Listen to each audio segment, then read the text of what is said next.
It's very easy to forget just how old the Bible is, in part because we're all so familiar with it, or at least portions of it, and we hear it all the time. So it doesn't strike us as something old or archaic. It's also in part true because we almost always read the Bible these days in modern translations, which try very hard to render the Bible into contemporary language, which has the result of making it sound a whole lot newer than it really is. Because in actual fact, large portions of the Bible are considerably older than anything else we're ever very likely to read, including all the Greek and Roman literature we think of as the classics, but which in fact aren't nearly as old as most of the Old Testament. In fact, in comparison to some of the Old Testament, Greek and Roman literature is modern literature.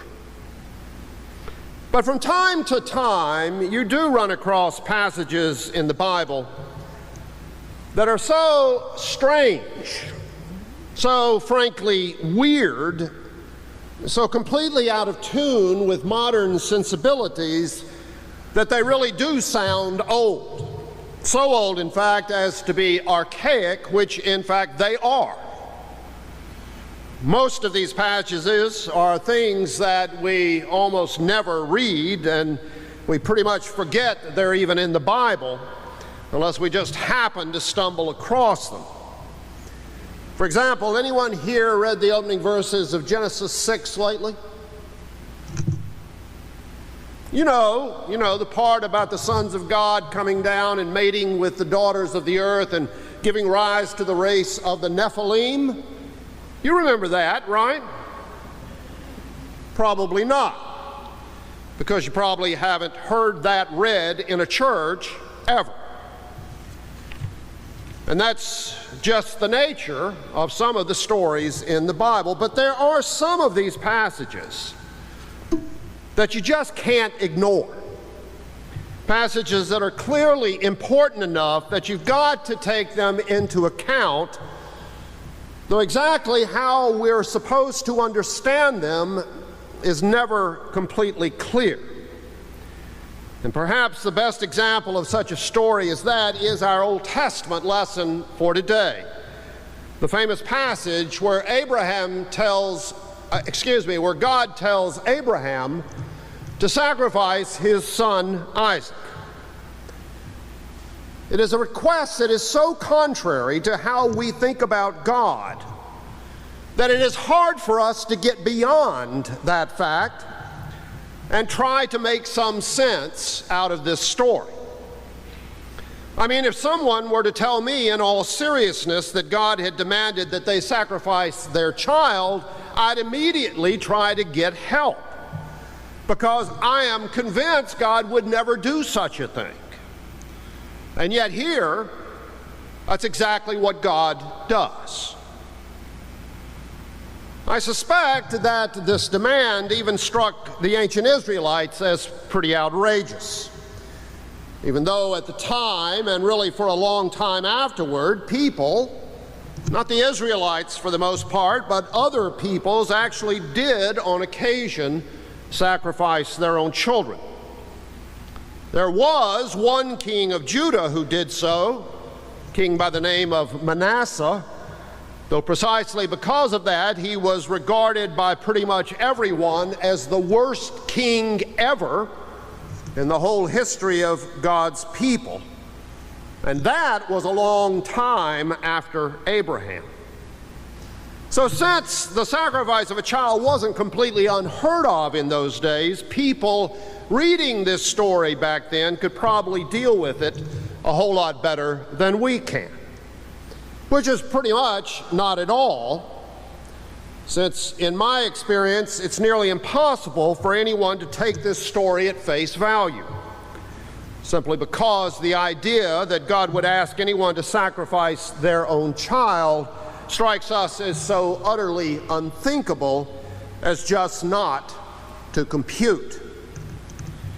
However, there may be situations in our own experience that do raise comparable issues without doing so in a way that strikes us as inconceivable. And if we can imagine what those situations might be, then we may still be able to learn something, and to learn something important from this story, because this is an important story with an important message to share with us. Take, for example, the Jehovah's Witnesses, a religious sect that most of us have heard of and may have had some experience with, perhaps in the form of visitors to your front door. For most of us, Jehovah's Witnesses are a kind of fringe group out there on the edges of Christianity. And it's certainly true, they do hold a number of views that most Christians do not, certainly that most of us do not. But however strange, I've always had some measure of respect for Jehovah's Witnesses, because even years ago, long before other Christian denominations, the congregations, the Kingdom Hall of Jehovah's Witnesses, were completely integrated with both black and white members. And back then, that was no small thing. But the Witnesses also have a lot of views that are more difficult. In particular, they forbid a number of modern medical practices, somewhat like a Christian Scientist. And in particular, they reject blood transfusions for any reason, even when doctors think it is necessary to save someone's life. And so when one of their children needs a transfusion, the parents, if Jehovah's Witnesses, are faced with a very difficult decision. Do they do what they firmly believe God requires of them, even if it could cost their own child's life? Now, for them, that situation is not unlike God asking Abraham to sacrifice Isaac. For them, it turns on pretty much the same dilemma. And while we may not share their views, may think their beliefs about blood transfusions are woefully misguided, may even think their actions are tantamount to child abuse, if not murder, I think we can understand how for them this is a real dilemma. The question of whether to obey God or to do what everyone around you thinks is right. And these are particularly difficult kinds of questions when it involves our children, because there's not a one of us who doesn't want the best for our children, no matter even how old those children are. And even if we don't have children of our own, we still have nieces or nephews about whom we care very deeply, sometimes about whom we care even more than their own parents. And I know in my own life that every major decision that I have made for the past 25 years or so, including the decision to move here to Philadelphia, turned on what I thought would be best for our daughters. But what is best for our children? And how do we ever know? Because it's certainly not always obvious. In fact, what is best for our children in the short term may not be best in the long term. And when that's so, how do you balance those two things? For the fact is, there could be times when you might want to sacrifice, note that word, your child's prospects in the short term, precisely in order to protect them over the long run. But where do you draw the line between the short-term pressing needs and the long-term more enduring concerns? Now, where this can very easily become an issue, especially these days, is our desires to instill certain values in our children, and particularly the kinds of values we talk about here in church. Because the problem is that those values are not always considered particularly important by many of the people around us. And as a result, trying to instill and uphold those values might actually get in the way in terms of your children relating to those around them. And I'll give you a good example, actually two examples of where this happens. And I speak in this case from personal experience, because both of these things are things that Alan and I had to deal with as parents, and that anyone today who is a parent of young children is either already dealing with these or soon will be. One of them is sleepovers. Now, that would not seem to be a religious issue for anyone, but because sleepovers these days, because of parents' schedules, are almost always held on Saturday nights, what are you going to do on Sunday morning? Are you going to go over to somebody's house and pick up your child early on Sunday morning so that he or she can come with you to church? Are you going to wake up your child and drag them out of the sleepover when absolutely no one else is doing so? When no one else, sometimes not even the parents, is even up yet? What are you going to do? Now, that's one issue, but that's nothing compared to the other one, which is a real issue for most parents I know these days, and that is sports. Sports. It would have been inconceivable when I was a kid for sports to be scheduled on a Sunday morning. Absolutely inconceivable. Now they all are. Everything is scheduled on Sunday morning. And don't worry, I'm not pointing any fingers here, because my daughter skipped church plenty of times to go to swim meets on Sundays. And what makes this more complicated is that sports these days is not just fun and games. Sports can play a big role in where your kids will eventually go to college. It certainly did for both of my daughters. And where your kids go to college can play a big role in the future course of their lives. So what do you do about your kids in sports on Sundays?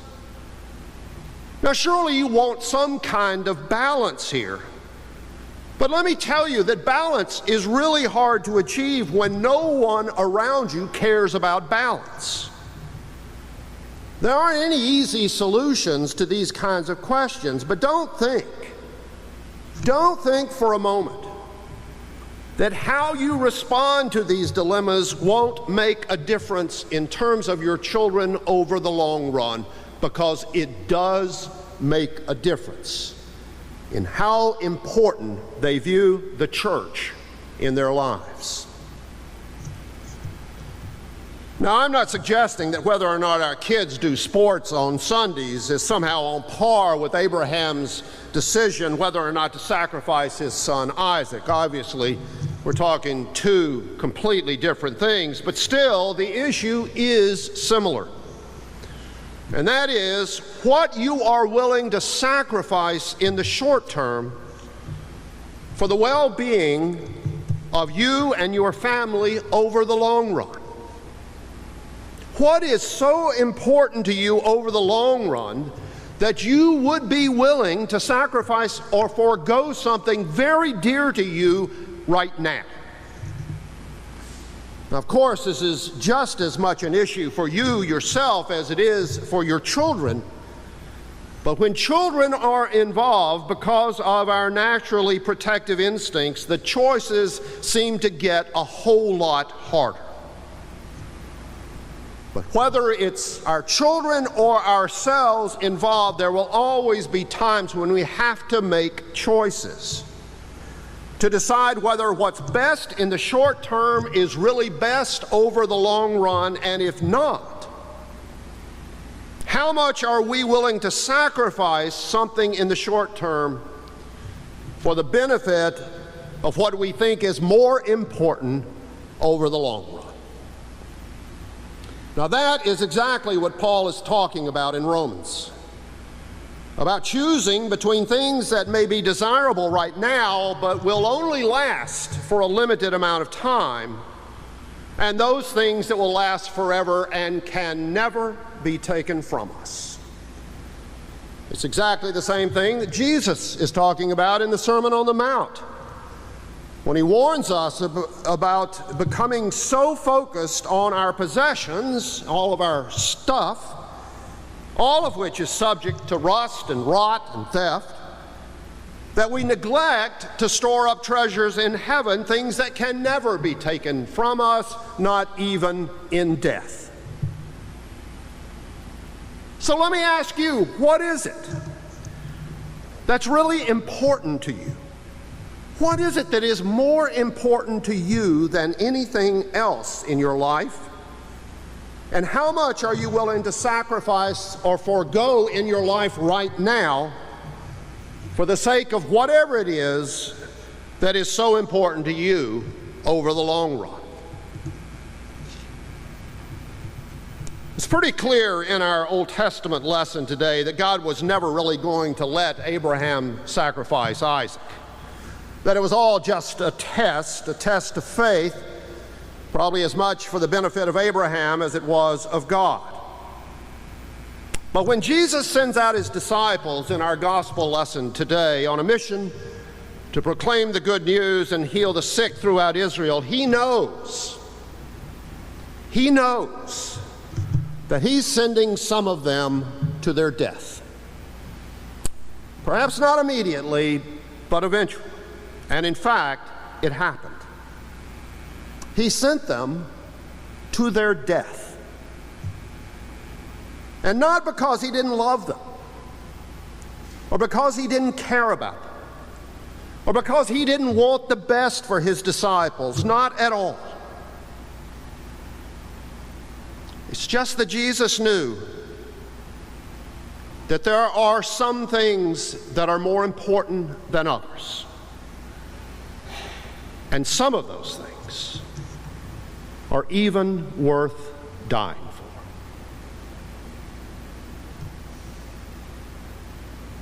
In the name of the Father, and of the Son, and of the Holy Spirit, to whom be all glory and honor, now and forevermore.